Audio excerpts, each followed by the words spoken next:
રાજકોટથી હાલ મહત્વના સમાચાર સામે આવ્યા છે। રાજકોટમાં મહિલા કોંગ્રેસ કાર્યકરોએ વિરોધ નોંધાવ્યો છે।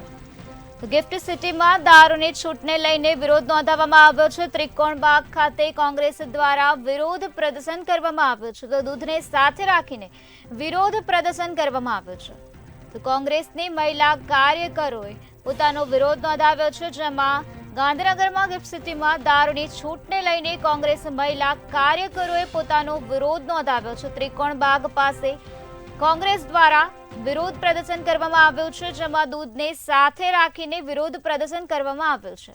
સોલંકી રાજકોટ શહેર મહિલા કોંગ્રેસ પ્રમુખ।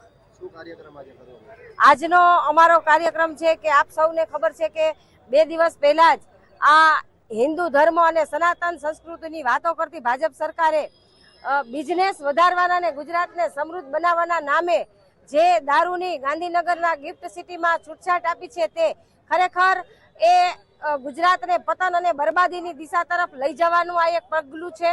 અને તેનાથી આ પાછળના બારણે આખા ગુજરાતને, સમગ્ર ગુજરાતને નશાના બાનમાં લેવાનું અને પોતાના મામા માસીના અને મળતિયા બુટલેગરોને આ ઘર ભરવાનું આ એક કૃત્ય છે। એક બાજુ હિન્દુ સંસ્કૃતિની વાતો કરી રહી છે આ સરકાર, અને આપ જોઈ રહ્યા છો કે દારૂની બંધી છે છતાં પણ લાખો કરોડોના ડ્રગ્સ પકડાય છે, દારૂ પકડાય છે, અને આવા કૃત્યથી અત્યારે 8 વર્ષથી માંડી અને 80 વર્ષના વૃદ્ધા પણ સુરક્ષિત નથી। સરેઆમ છાસવારે બળાત્કારો થાય છે। તો આવા દારૂની છૂટછાટ આપીને ક્રાઇમ રેટમાં શું આ સરકાર વધારો કરવા માંગી રહી છે કે શું? અને આનાથી ગુજરાતના યુવાનો ખરેખર વ્યસનના રવાડે ચડી અને પોતાની જિંદગી અને ઘર બરબાદ કરે છે। તો અમારી આજની અપીલ છે કે સમગ્ર ગુજરાતની જનતાએ આનો વિરોધ કરવો જોઈએ, રોડ ઉપર ઉતરવું જોઈએ, અને આનાથી મહિલાઓ અને બળાત્કારના કિસ્સા વધશે, અત્યાચારના પણ કિસ્સાઓ વધશે।